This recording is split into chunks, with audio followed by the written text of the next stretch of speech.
Arkansas against Texas A&M at Jerry World. This is Texas A&M is a 4.5-point favorite in this game. I really don't know what to think here because I like where Arkansas is at. Texas A&M just had a tough game against Bowling Green. I'm kind of wondering because Bowling Green did this to Penn State too. Like, are we going to find out in MAC play that Bowling Green's just good? It's possible, yes. But I still don't know if that's excusable for the two teams that had close games with them. No, I don't know if it is either, but I don't. I also know that Texas A&M was coming off the road win against Florida. They're probably, not taking that all that seriously. They still did win the game.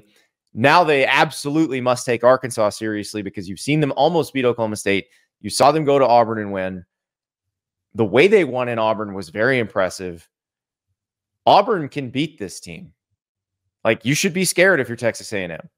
I just don't know what happens here. Yeah.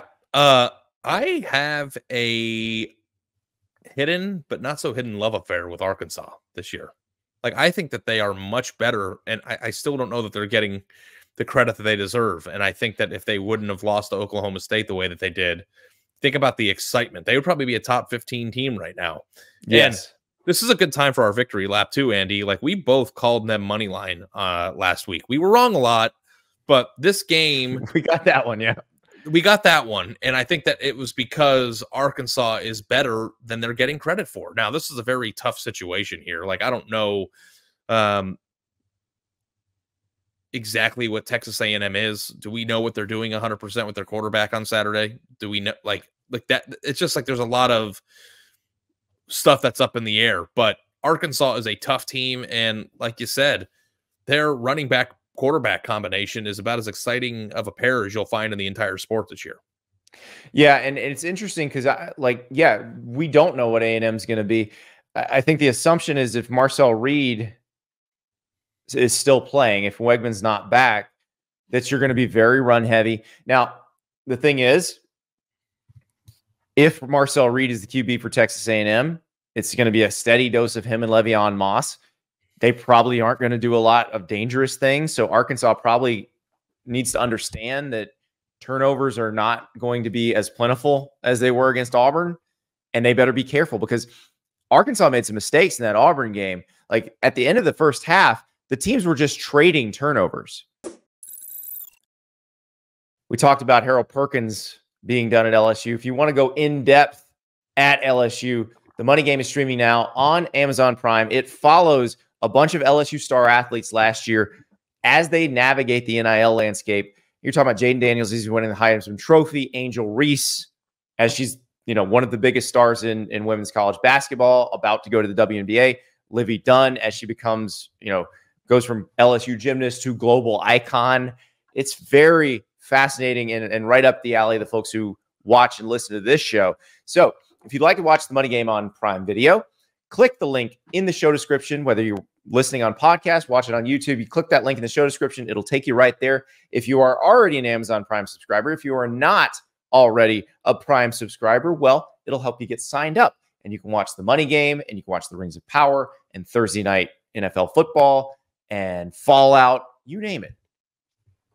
Lots to watch on Prime Video.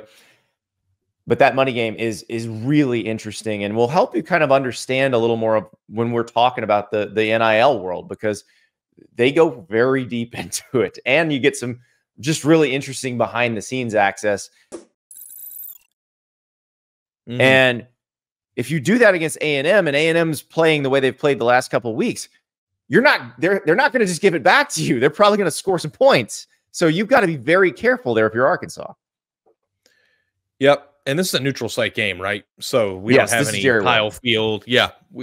This game's always crazy. I've been to it a few times in Dallas, and it's just a crazy, there's always like a crazy turnover or a pick six or something. Like, I'm excited for it. But 4.5 points for an A&M team that may still be trying to figure out who it is seems kind of like a little bit, maybe 1.5 points too much. 2 points too much.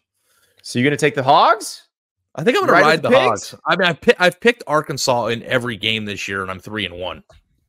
Yeah. Well, are you 3? Because didn't they cover against Oklahoma State? Yes, but they did not against UAB. Oh, that's right. That's right. They didn't cover against you. I forgot about that. Okay. Yeah. So Ari is embracing the hog. I'm going with the Aggies in this one. I think they're pretty good. I think the Notre Dame game, they're gonna kick themselves a lot over that as the year goes on. So I will take the Aggies. Ari is embracing the hog here. As an aside, Andy, before you move on to the next game, if Reed plays and plays well, or if Weigman plays and doesn't play well and Reed comes in, are Texas A&M and Oklahoma like simpatico with their quarterback decision making? I'm on high alert with what goes on in College Station too as they navigate the rest of the SEC schedule, because I know people in Aggie land are pretty excited about Reed's playmaking ability. Well, that's the thing. If he's leading you to wins, like there's a Wally Pipp situation in play here too. Like it may not be that Weigman's just an automatic. You start him when he's healthy, like you, because he hasn't been lights out in his starts. Right. He's shown glimpses of being very good, but he has not been like the no doubt about it. You're an idiot for even bringing up that could be a thing. Right. If like it's not like the Texas situation where Quinn Ewers is going to be the starter when he's healthy and comes back. It's a different situation. So